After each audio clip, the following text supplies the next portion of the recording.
Apple is in the middle of a bitter debate involving your privacy and whether or not prosecutors can use backdoors in order to get encrypted information. Now, this is all about... Sorry. I know. I mean, backdoor is just the best. All right, so that's not what I meant. Damn it! Okay. Sorry. Okay. Okay. This is a serious story. It is a serious story. It all began in October of 2015 when a student by the name of Jun Fang was being prosecuted for allegedly trying to sell amphetamines to other people, right? So my guess is he was probably trying to sell Adderall or something and he got caught. Now, he admitted that he was doing this, but prosecutors needed access to information in his cell phone to get details about what was really going on behind the scenes. Well, it turns out that he had configured his phone in such a way that if you attempt to find the code to access the phone, after 10 tries, it'll erase all of the data on that phone, okay? It was configured that way. So the Department of Homeland Security has this incredible software that will try every possible code on the phone until you unlock it. But of course, by the time they unlocked it, they had tried more than 10 codes, so it erased all the data. Now, prosecutors got upset about that, and so they reached out to Apple, and they're like, yo, what's going on? Should you be able to do this? And Apple is fighting back and trying to protect users' privacy. So let me give you some more information. In most cases now and in the future, the government's requested order would be substantially burdensome, as it would be impossible to perform. Apple says that future operating systems like iOS 8 and the current iOS 9 are designed to be impenetrable by even Apple itself. So basically what they're doing is they're saying, it's out of our hands, right? We're creating a system that we can't even penetrate. And as a result, if you guys come to us looking for, encrypted data, we just can't provide it to you. Yeah. So my second favorite part of the story after the back door was the prosecutors say, yo, Apple. Okay. Not sure that's exactly how they phrase it. All right.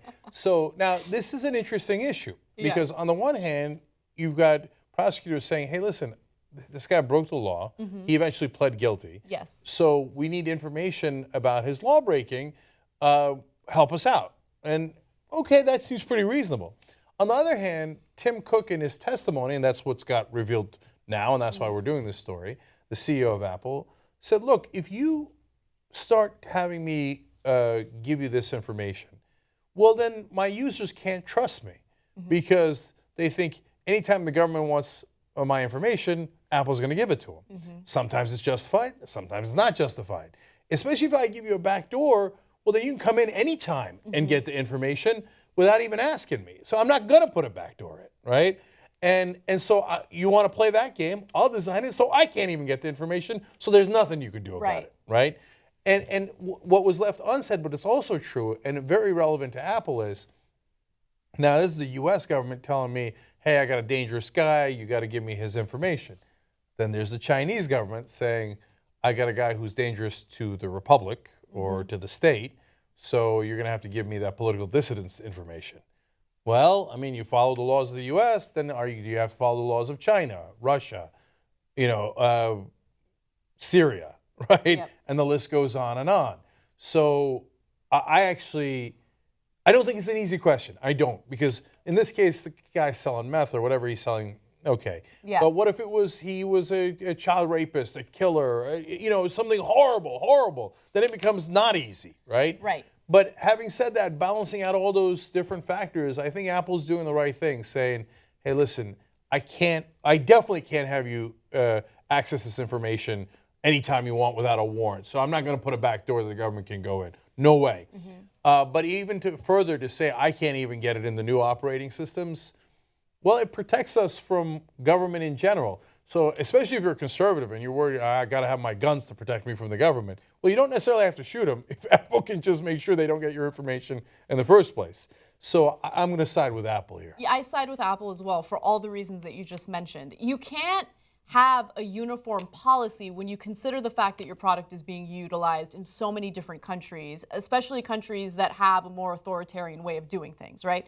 At the same time, even when you do a cost-benefit analysis, even in the disastrous cases involving things like child pornography and things, there are other ways of catching people. Yeah. I think a cell phone is just an easy way of prosecuting. You're a prosecutor. Do the dirty work. Do the grunt work. How do you prosecute people before smartphones were available? You can still do it. You just want to do it in a lazy way. Now, in this case, they did obtain a warrant, but I still don't care, right? Like, I think that at the end of the day, this is Apple's decision. If they want to protect users' privacy more than anything, then they should be able to do it. And we continuously have these discussions about, oh, let's not regulate business too much. It's going to ruin things, right?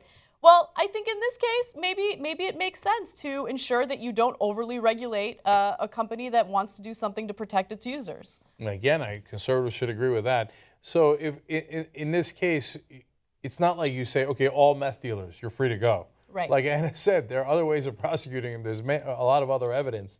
And there's still the way the government can track you by using your cell phone. They could use it for location that they don't need Apple's help on. Exactly. So there's a ton of different ways to go about this. But we want to ask you guys too, because again, I don't think it's an easy question. Should Apple have let prosecutors have access to an alleged criminal's iPhone?